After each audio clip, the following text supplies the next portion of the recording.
I can't tell you how many times I've been present at healing services where people have waffled. Oh God, somebody actually prayed recently in a healing service, if it's possible. I stopped, I said, what? What? I said, I can't pray with this group, I'm sorry. If it's possible, wow. I should call on you guys for a testimony this morning, shouldn't I?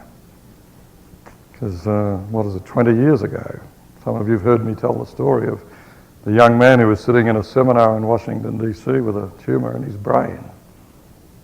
And we spent 2 hours praying together, and God said, go ahead, claim his healing, and we did it. And what happened 20 years ago? He was healed. I mean, totally and absolutely. His parents are sitting here this morning, just moved down to North Carolina. That was an incredible experience 20 years ago. Incredible experience. In fact, that was the beginning, I think, of my own faith journey in many respects, when God actually healed Rob right there. The guy who was sitting next to me, kneeling next to me in the circle as we prayed, went like this to me and said, God's just healed him. I said, what? He said, yes, God has just healed him. And that, like a tremor, went around our circle. I remember saying to Rob at the time, get back to your doctors, get a CAT scan, we want to know what God has done. And the word came back, there's no evidence of it. And how big was it at that time? It was like...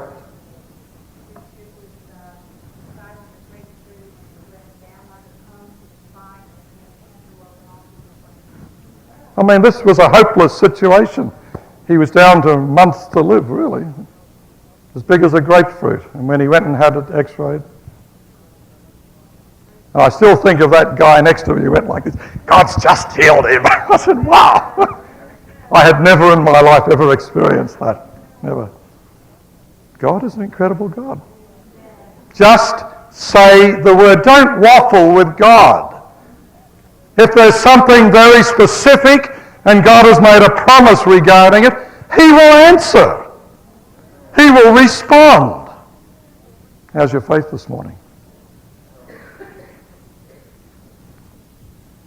There may be somebody sitting here this morning that needs healing. God's calling you into a faith experience. There may be somebody sitting here this morning whose marriage is on the edge. You may be about to lose it. There's no more painful experience in life.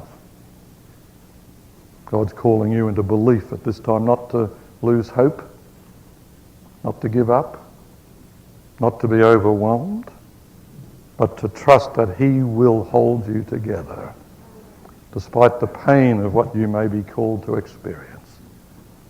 There may be somebody here like me this morning that God's saying, I'm looking at your house. I'm saying, all right, look at it. Take it if you want it. Take it, it's okay. Because you're the owner of everything anyway. You know? Take it. If someone's need is greater than mine, I'm sure there's plenty like that. Take it, Lord. 20 years ago, I would have said to God, are you sure it's my house you're looking at? The one next door is so much nicer. That God's saying, I want yours. I praise him for the peace that I felt on the telephone yesterday. I really do. A great peace came over me as he impressed my mind to simply say, okay, it's fine. It's fine.